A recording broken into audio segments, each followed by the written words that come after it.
wanted and I hoped that we would have time to discuss the marriage and the role of the private sector and the national sector, national laws, regional laws, administrative, civil, criminal laws on the domestic sector, which leads into what is the problem and why hasn't there been a prosecution. It's not just a matter of prosecution of genocide now, aside from the fact that Zionist Israeli settler colonialism is itself inherently genocidal. The Zionist entity has engaged in express articulation of intention to genocide. This is dating back to the inception of the Zionist entity in the 40s, and then repeatedly again since 2009 vis-a-vis Gaza from top Israeli commanders. One of the primary reasons, well, I'm going to go through a few and then cut me off if you have to, but I think that it's important to discuss this, is number one, the framework which has allowed these war crimes to begin and continue has not changed. The legal framework and the discursive framework has not changed, and rather has been strengthened for the purpose of strengthening Israeli war crimes and the whole gamut of them, number one. Number two, our reliance on a recalcitrant, weak, politicized and hostage international system, everything from the UN to the ICC. And this is underscored by Gutierrez's statement, which was, ironic, if not, I don't want to criticize it too much, but he said something to the effect of the Geneva Conventions and international humanitarian law appears to have been time warped by 80 years. Well, what a coincidence that this time warp matches the timeline of the Zionist entity.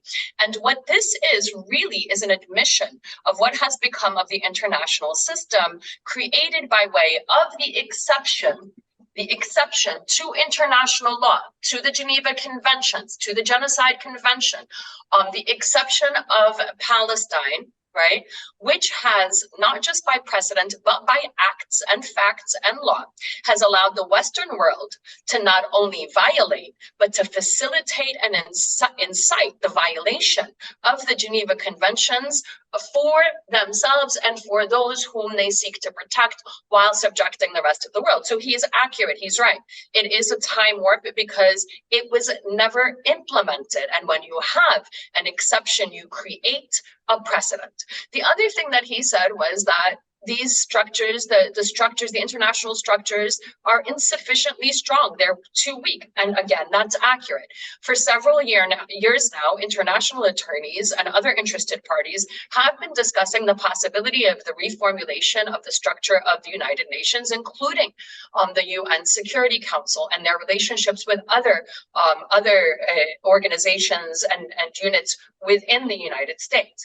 This has happened, and I do want to please, for a moment, look, I'd like to take an extra minute. Look, the hyper-privileging into law and policy of Zionism and Zionists and Israel, right, is part one that needs to be addressed in a multidisciplinary, multifaceted way in society, right?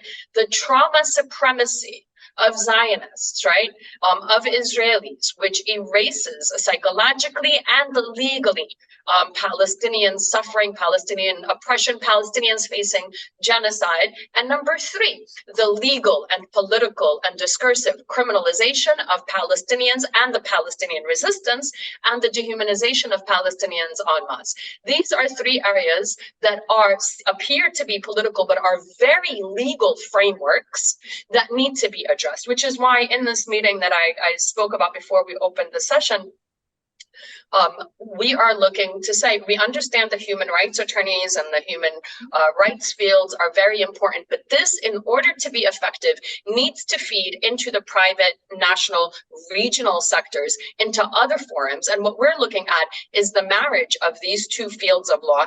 People call me a human rights attorney, but what does that mean? I'm not I'm not at the UN, I'm not at the ICC, I can't be at the ICC. I can file there, but there's no trial to happen.